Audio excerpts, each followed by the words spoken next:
بسم اللہ الرحمن الرحیم۔ آپ دیکھ رہے ہیں خلیل مدنی یوٹیوب چینل، اور انشاءاللہ عز و جل آج ہم آپ سے شوال کے 6 روزوں کے فضائل اور کیا یہ روزے ایک ساتھ رکھنا ضروری ہے، اور اسی طرح ہم آپ سے یہ بھی گفتگو کریں گے کہ کیا یہ روزے پورے مہینے میں رکھ سکتے ہیں یا نہیں، اور اس کے متفرق مسائل انشاءاللہ عز و جل ہم آپ کو پیش کریں گے۔ تو سب سے پہلے یاد رکھیے گا کہ جس نے رمضان المبارک کے مکمل روزے رکھے ہیں اب وہ نفل روزوں کی طرف آئے، ورنہ اگر کسی کے رمضان کے روزے باقی ہیں تو وہ ان روزوں کی سب سے پہلے قضا کرے۔ شوال کے 6 روزوں کی انشاءاللہ عز و جل ہم فضائل ابھی سماعت کرتے ہیں۔ پیارے آقا صلی اللہ علیہ وسلم نے ارشاد فرمایا، جس نے رمضان کے روزے رکھے پھر 6 دن شوال میں روزے رکھے تو گناہوں سے ایسے نکل گیا جیسے آج ہی ماں کے پیٹ سے پیدا ہوا ہے۔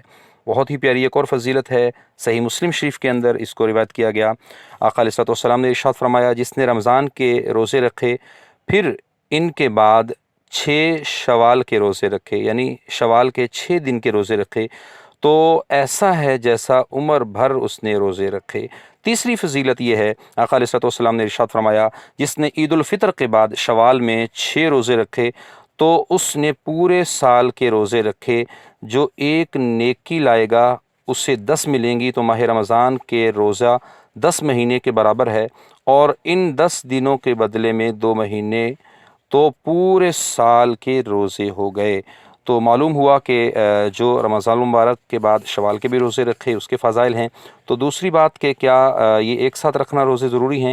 یہ ایسا کوئی ضروری نہیں ہے کہ شوال میں فوری طور پر آپ نے 6 روزے ایک ساتھ رکھنے ہیں، بلکہ متفرق ایام میں آپ 2 ایک ہفتے میں رکھ لیں یا ایک ایک الگ رکھ لیں۔ اس میں پیر کا روزہ رکھ لیں، پھر پیر کا رکھ لیں، پھر جمعرات کا رکھ لیں، یوں ملا کر شوال کے اندر 6 روزے پوری کرنا ضروری ہیں۔ تو ایک ساتھ رکھنا ضروری نہیں، لگاتار اس کو ریگولر رکھنا یہ بھی ضروری نہیں ہے، بلکہ متفرق ایام میں رکھ سکتے ہیں، پورے مہینے میں رکھ سکتے ہیں، چاہے تو شروع کے ہفتے میں رکھ لیں، چاہے بیچ کے ہفتے میں رکھ لیں، آخری ہفتے میں رکھ لیں، یوں بھی کیا جا سکتا ہے۔